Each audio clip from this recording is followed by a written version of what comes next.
लगता है कि हमने टू प्रॉन्ग स्ट्रेटेजी की तरफ जाना चाहिए। एक तो है इनोवेशन, और इनोवेशन में हमारी जो रिक्वायरमेंट्स हैं वो क्लाइमेट फ्रेंडली कैसे हो, नेचर फ्रेंडली कैसे हो, उसमें इनोवेशन हो। भारत ने अभी अपने इस बजट में 1,00,000 करोड़ रुपए का कॉर्पस फंड बनाया है, और यंग जनरेशन को हमने कहा है कि आप इनोवेशंस के लिए आइए। 50 साल तक इंटरेस्ट फ्री लोन हम देंगे और आप इनोवेशन कीजिए।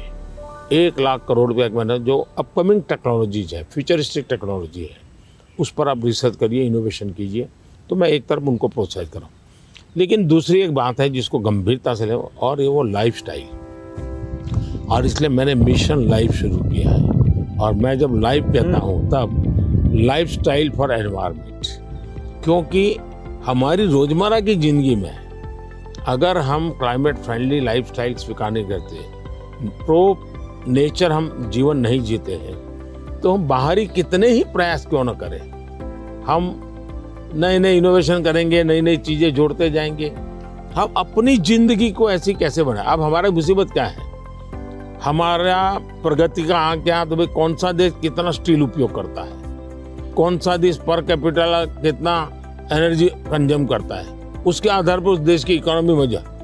अगर ये पैरामीटर रहेंगे तो फिर वो इलेक्ट्रिसिटी कंज्यूम करने के लिए कोशिश करेगा, स्टील कंजम्पशन की कोशिश करेगा, फिर स्टील उत्पादन के लिए लगेगा, तो स्टील उत्पादन में कार्बन का प्रॉब्लम करेगा।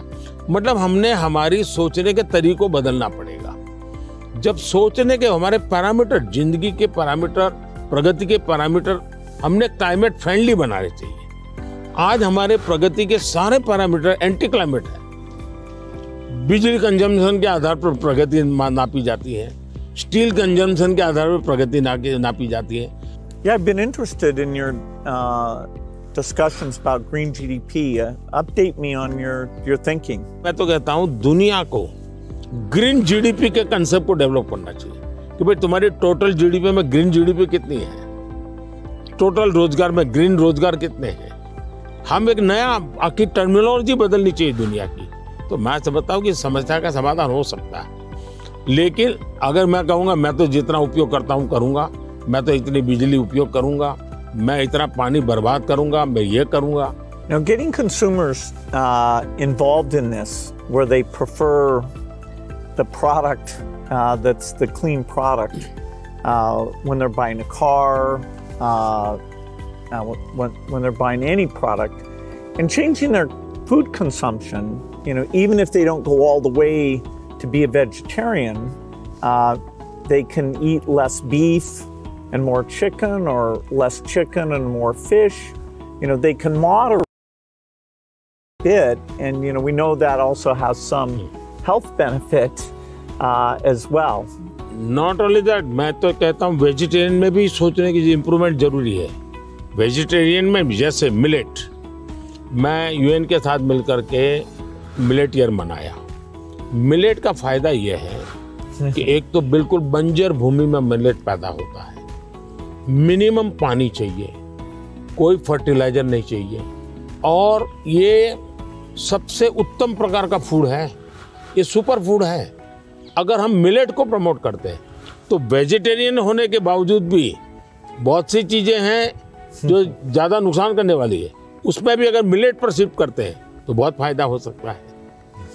Yeah, when I was in Odisha, they were talking about how millet had been popular a long time ago, and then it came out of favor, and now there's a joint program with the foundation and the government. It's coming back up, and they even took me to some shops where the women were there showing these very nutritious, and actually they tasted good to me, millet crops. So that's a good message for the world. मैं देख रहा हूँ जी, millet में इतना बढ़िया production आना शुरू हो गया, अच्छी अच्छी कंपनियां मिलेट प्रोडक्ट में आ गई, और एक प्रकार से उसका वैल्यूएशन हो गया।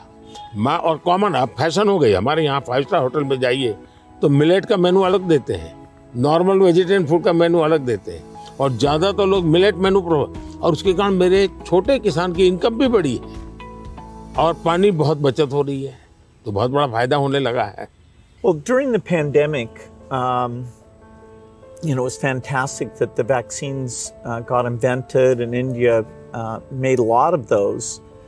Sadly, in many countries, the fear of vaccination and even rumors about vaccines became a big problem. And you had actually very little of that here in India. So I'm curious, how did you manage the communication, and why do you think it came out better here? बहुत ही बढ़िया सवाल आपने पूछा है। एक तो मैंने virus के खिलाफ ये लड़ाई जो है, ये हम सबकी है, ये लोगों को प्रशिक्षित करने पर बल दिया। ये वायरस वर्सेस गवर्नमेंट नहीं है, ये लाइफ वर्सेस वायरस की लड़ाई है। ये पहली मेरी फिलॉसफी थी। दूसरा, मैं डे 1 से कम्युनिकेट करने लगा सबसे डायरेक्ट, मेरे देश के लोगों से बात। मैं खुद सारे प्रोटोकॉल पब्लिकली फॉलो करने लगा।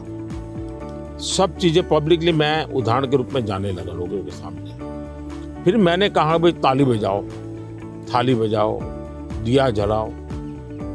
हमारे देश में इसकी बड़ी मजाक करने का प्रयास हुआ, लेकिन मुझे लोगों को विश्वास में लेना था कि भाई हमें ये लड़ाई साथ लड़नी है। जब ये विश्वास बन गया कि हमें अपनी जिंदगी बचानी है और औरों की जिंदगी बचे, इसमें मदद करनी है, तो एक प्रकार से मास मूवमेंट बन गया। और उसके कारण मुझे बाद में जो भी चीज कहता था देशवासियों को, वो मुझे मदद करते। फिर मुझे क्वेश्चन नहीं करते थे कि मास्क लगाना चाहिए कि नहीं लगाना चाहिए, उनको लगता था। और लोग भी एक दूसरे को कहते थे मास्क लगाओ। तो ये जन आंदोलन बन गया। एंड डेमोक्रेटिक वे में डंडे से काम नहीं होता है। आप लोगों को एजुकेट कीजिए, उनको कन्विंस कीजिए और उनको साथ लेकर के चलिए। ये मेरा बहुत बड़ा अभियान रहा, और उसके कारण मुझे वैक्सीन में बहुत बड़ी सभा, किसी ने मुझे रोका नहीं। आर्थिक रूप से मुझे बहुत बड़ा बोझ आया, क्योंकि मुझे वैक्सीन बनाने में रिसर्च करनी थी। फिर विश्वास दिलाना था कि यही वैक्सीन चलेगी, कि मैं खुद सबसे पहले वैक्सीन लेने लगा। और मेरी 95 एज की मेरी माँ थी उस समय। मेरी माँ ने भी पब्लिकली वैक्सीन लिया, तो मैंने उदाहरण करके दिखाया, तो लोगों को भरोसा पड़ा कि भाई ये जिंदगी बचा सकती है। आने वाले दिनों में मैं सर्वाइकल कैंसर को लेकर के, खास करके बच्चियों के लेकर, मैं भारत में इस बार बजट में हमारी जो साइंटिस्ट हैं उनको बजट देना चाहता हूँ। और मैं उनको कहना चाहता हूँ, इसमें भी आप लोकल रिसर्च कीजिए, वैक्सीन बनाइए, और बहुत ही कम पैसों में मैं मेरे देश की सभी बच्चियों का वैक्सीनेशन करूँ, और किसी भी बच्ची को कैंसर की संभावना ही न रहे वो स्थिति पैदा करूँ। उस दिशा में इन दिनों मैं काम कर रहा हूँ। जब मेरी नई सरकार बनेगी तो मैं सबसे पहले उस दिशा में काफ़ी पैसे रिसर्च में लगाना चाहता हूँ, ताकि मेरी बच्चियों की जिंदगी बचे। मैं एक इंटरेस्टिंग बात बताना चाहता हूँ। सरदार वल्लभ भाई पटेल 1930 के आसपास अहमदाबाद म्युनिसिपल कॉरपोरेशन, उस समय नगर पालिका होती थी, उसके मेयर थे। और उस समय एक एपिडेमिक की स्थिति पैदा हुई, वैक्सीनेशन करवाना था। कुछ लोगों ने रिलीजियस कारणों से उस समय वैक्सीन लेने से मना कर दिया, रेजिस्ट किया। तो सरदार वल्लभ भाई पटेल ने बड़ा कड़ाई की और कंपल्सन किया कि भाई मुझे सारे की जिंदगी बचानी है। यानी ये रेजिस्टेंस दुनिया के हर देश में सदियों से चला आया रहा, लेकिन अगर उसको ओपन अप करके हम करें तो शायद ठीक हो जाता है। तो मैंने सुना है कि आप गुजरात में स्टैच्यू ऑफ यूनिटी पर जा रहे हैं, आपने शायद उसके विषय में कुछ पढ़ा होगा, आपने जाने का कार्यक्रम बनाया है तो। No, I'm very much looking forward to that. I understand it's quite grand, much bigger than the Statue of Liberty. So that'll be fun to see. And also to meet some of the women's groups there and hear how they've gotten involved in tourism, or how they see all the work that they do. इसकी बड़ी interesting story है, background information मैं आपको देना चाहूँगा।